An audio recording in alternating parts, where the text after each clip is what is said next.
Hey Aries, welcome to your reading. I'm Empress Rose. This is a general reading, so we're going to take what works. I'm going to leave what doesn't, as with literally everything else you do in life. And then if I don't catch your storyline on this one, go check your other major placements. We're going to start off with playing with this Oracle deck. It's the Moonology and the Work Your Light Magic deck all together as one. We're going to take it as one. It's kind of like a whole complete paragraph is how I've been taking it. So, oh my goodness. Well, I don't know where I cut off there, but so we got a bunch of cards from my Moonology Work Your Light Magic deck. A lot of new beginnings, a lot of new moons, a lot of similar cards to somebody else that I can't remember. So that's the summary of where I've been so far. We have... No, it's not very similar at all. Anyway, we have bring love into the situation, changing the way you communicate about something, being more compassionate, being more, letting more of your emotions let more of your feelings come into a situation. Maybe it's typically a more austere type of relationship, but you're going to start a new beginning, to start a new way to relate to someone by being more loving, more caring, more compassionate towards them, bringing some and more real as far as your feelings are concerned. You need to bring in some more of your feelings into the situation. It's time to give rather than take, new moon in Virgo. This is about what are you bringing to the situation. You're probably not bringing your feelings if we got that one. You might be bringing, what are you bringing here? What are you bringing? What's your half of the equation? What's your part of this relationship? Are you bringing your feelings into it, or are you not? Are you frustrated that it's not more of an emotional relationship, but you're not bringing the emotion, so why would it be more emotional? So figuring out where I think almost your leadership in a relationship lies, because every relationship you're part of, you're 50% of that relationship, so you take responsibility for 50%. And if the other person has a complaint about the relationship, it's a problem because they're 50% of the relationship too. So if half the relationship is unhappy with where you're at right now, it's time to rethink things. Yeah, not to the point where you lose yourself or anything like that. We're not going that far. And then we have Balsamic Moon, a time for healing. This could be like a healing conversation that you need to have. This bring love into the situation, it is a time critical thing. It's not time critical, but it's time. It's time for this change, this dynamic change, to bring some healing, some love, some emotion, some affection, possibly into a relationship. And you're bringing it. You're thinking about what you bring to it, right? It's time to give rather than take. It's time to give some affection, some emotion, some feeling. What are you bringing into it? You need to bring some healing, some deep emotional healing into some sort of relationship. The energy is gaining momentum. You're going someplace. You're on your way, right? This is not new moon, but we're on our way. We're on our way. The destination is set. We have set our little Miss Google map thing to the destination, and we've gone a couple miles. We're on the path now. And then your commitment is being tested. Staying focused, staying strong.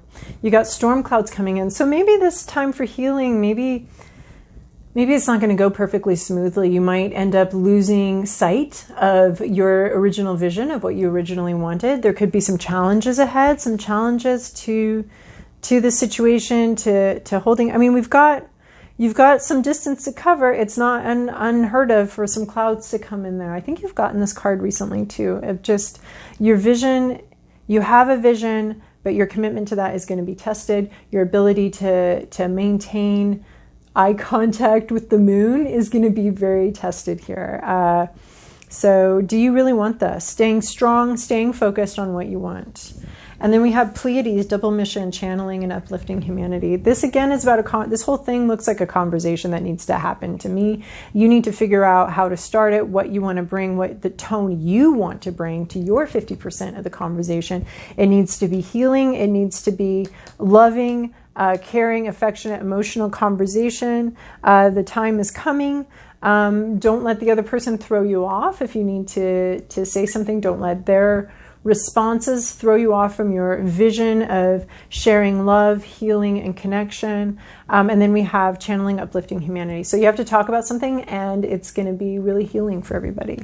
So the channeling in those ones always to me talks about talking about something, sharing something, and uplifting somebody, being their joy, being their happiness, bringing some healing. I think you're bringing the healing in. I think you need to say some healing words, some soothing words for somebody. They may not take it well at first. They may be in such a defensive mode that they may not like it, but hold your vision. I think you're the one bringing the healing here. It's time to give rather than take. I mean, that doesn't mean you've been taking this whole time, but it's time to give. And I think it's time for you to bring, wow, we have a time to give rather than take, a time for healing, and bring love in the situation, which is a time critical thing. So you've got three sort of referencing time. It's time. It's time for a healing conversation. It's time to bring what you've got to the situation. Stay true to your original vision of bringing healing into this relationship. And then we've got energy is gaining momentum. The time is coming soon. So it's coming and it's here and it's time. All right, Aries. This is your past, your present, your inner landscape. What's at issue? Your environment, your to-do list, and your possible outcome. In your past, you have this Three of Swords, betrayal. This always reminds me of a family that tried to get together for Thanksgiving, but everybody got drinking and then somebody bought a gun and they got talking about whether he got a C or a D on that test back in second grade, and then somebody shot. It's like family betrayal. Of course, betrayal only comes from those that are close to us, because our enemies, we're very well aware of what they're capable of, and we're watching them very closely. I don't know who has enemies really, but you can have enemies for a time, a moment, where it's like, that person is not on my side. That's kind of an enemy to me. So someone who you thought was on your side is not on your side. There could have also been some painful truths exposed and shared, but there is a betrayal and a submission to that betrayal here. This is a very painful card. This is someone close to us betraying us, hurting us, harming us, stabbing us in the back. Someone we trusted, someone we brought into our little, like, I want to say, on your little drinks cart, you were fixing them a drink and then they just stabbed you in the back. You're trying to have a relationship with somebody. It was you or somebody else trying to have a relationship, trying to be close, having a loving, caring, I see family here. It could have been friendship, something like that, relationship. They were in your most intimate spaces, right? Like in my house, you can come on my porch. And then maybe if you're well behaved and I like it, you can come into the living room, and maybe after a very long time, you can come into my bedroom if that's where we're going, or my kitchen. But this is like you had invited someone had allowed someone, and with family, it's almost a given before we even know if we can trust the person or not, into someone very intimate, into your close. They were in your living room, your kitchen, or your bedroom for sure. They were not somebody out on your porch, because if they're out on your porch, you know that they're not. You're not ready to trust them. But this is someone that you'd invited in. In your current situation, you have the Magician. You're going from this pain to this Magician. You can make something happen, something that you've dreamed of, something that you've wanted. You have all the tools. Everything's ready. It's the I always worry that I'm butchering the mise en place.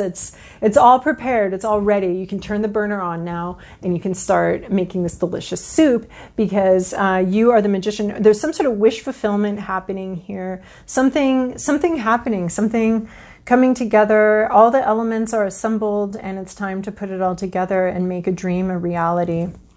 So that's very cool. In your inner landscape, you have the Wheel of Fortune. You do have 4 major arcana, so it could be kind of a big week for you. You have Wheel of Fortune, things changing, luck changing, You're looking maybe for an opening for this conversation. To me, this always seems like a safe picker, a safe opening, a safe, or opening your lock on your locker, you know, and you can feel the chink, chink, chink, open. So you're waiting for an opening. It's almost like everything, and I got that from this card too, like everything's assembled, you're just waiting for the time to be right, for an opening, to bring something out into the open, to make something happen. So you're worried, you might be worried that you're hoping for your luck to change, for situations to change, for circumstances to change. It's always changing. This is a wheel. It goes around and around. Sometimes we're up, sometimes we're down. It's just a matter of changing time, and you're watching that happen, and you're hoping for good luck, this mysterious thing we call good luck, to come your way. You're hoping for an opening to make this fulfilled wish to get going. Like, when do I start? When do I start? It reminds me of, yeah, when do I start? And just like waiting for that moment, waiting for your opening to see, when do you start assembling this? When does the luck change? When does the air change? When does this conversation happen where you can fix something or correct something or bring some healing to somebody or some relationship? And then this is funny. We have the Wheel of Fortune is in your hopes and fears. So what you're hoping for, you also might be worried that things might be turning against you. In your what's at issue here is the World card. It's just something's not ending. Some season's not changing. There's not a change of seasons. There's not a change coming in here. It's something was expected to change. There's not like growth, or there's not a change of seasons. Or there's something about the way the world is changing, or the way the situation is changing, that's creating a difficulty. There might be movement that you're not ready for.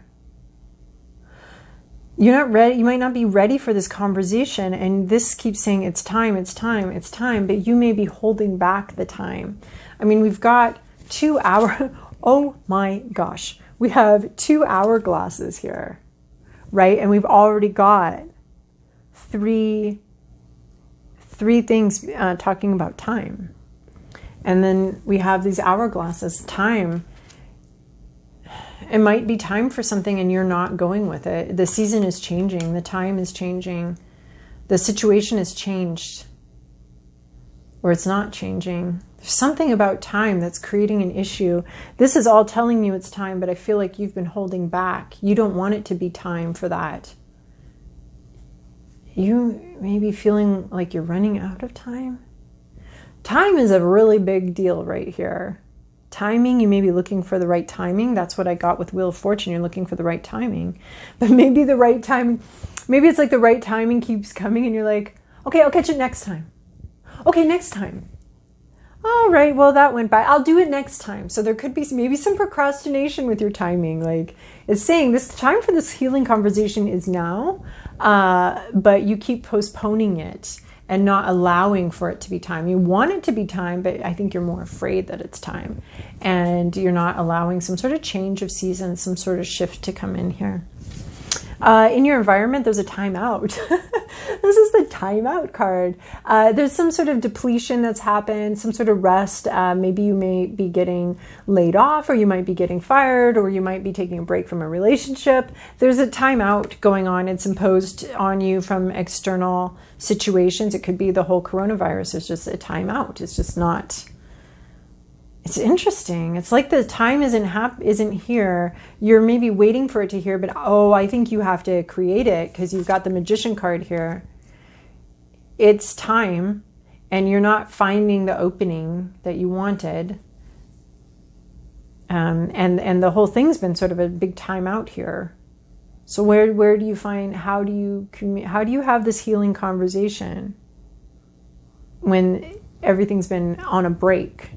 And you can't come back, and you can't, like when you have an argument with someone, it's much easier to repair that argument if you see them on a regular basis. It's like, okay, you can see them again and you can be like, oh yeah, sorry about that. That was weird. I was hungry. But if you don't see someone on a regular basis, it can be much harder to then like, oh my gosh, now I have to like text them like, I think I fucked up the last time I saw you 6 months ago. I'm really sorry about that. Like, It's a lot more awkward and it's a lot more difficult. So that could be creating a delay in this conversation, is that there's been some sort of externally enforced pause on everything. Your to-do list is, I love this coming in with this reading, justice, balance, bringing some sort of balance, fairness. I say healing. Justice can be very healing. Bringing some sort of justice. This could be even interacting with the justice system, which you maybe have been dragging your feet to do. But this is some sort of justice, some sort of fairness coming in here, balancing out the scales of something, making something right and wrong. This could be something that you did, and you need to make it right, and you need to have a conversation. You're bringing the healing. You're bringing the justice. You're bringing something fair in here. Being fair to yourself and being fair to other people. Aries, what did you do? And then you have a new beginning. Ace of Swords, you're going to be able to see clearly after this. Once you balance things out, once you bring this healing and bring your healing conversation, it's going to bring some things to light possibly, and there's going to be some fairness. I feel like this is also justice, and the way this Ace of Swords feels to me right now, some sort of realization, some sort of understanding, some sort of epiphany, clarity on what happened. How did this go down? What even happened? Just a lot more clarity than what you've been able to get. There's a lot of sides here. So there's 1, 2, 3, 4 sides here about harvesting, bringing in something. And what I think what you're bringing in is some clarity and some healing. You're harvesting the healing, you're bringing it in. There's also a bunch of swords here. There's 4 swords here as well. So a lot of sharp edges. This has been a really difficult situation. But see these swords here, pain and suffering, but here they're almost like they're redeemed in some sort of understanding and epiphany and clarity that comes in, and you get the clarity that you've wanted, but first you need to bring in the healing that somebody else has needed, and then you can have some clarity. All right, Aries, let's see about this, the wild Kuan Yin. Oh, Kuan Yin, what do we have? Ooh, messages. Getting messages on your path. You're on your way. I don't even know that I like the message here, but I'll read it. But overall, I feel like it's like a message. Maybe this is the conversation, the letter, the message that needs to be shared. It's kind of rushed. It's like a lot of things happening at once. But it's really important to share this, even though everything's very busy and very hectic. It's important to prioritize this message and this sharing, this healing thing. Okay, but I'll read the rest. This is my intuitive vibe of this, but I'll read what it says. Play to create. Do you dream of more happiness, well-being, love? That is a high-frequency dream. High-frequency dreams become reality when we align ourselves with a matching frequency. There is a way to raise frequency to become more magnetic to opportunities, to the right people, solutions, and helpful guidance, to bring your dreams to life. For now, let go of the struggle and embrace the way of play. Okay. Yeah, I don't know. That. Okay, take that the way, whatever way you want to take it. It's fine. All right, Aries, I hope you have a wonderful week. I hope this conversation goes well. Remember to stay focused on what you want out of it and the healing vibe that you're bringing, no matter what the other person, because people respond, people are entitled to their responses. So we don't get to control that. We accept it. We say that's your response. We stay focused on what we're bringing to the conversation. So I hope that this was helpful for you. Thank you so much for your likes, comments, and subscribes. And I hope you have a very wonderful week.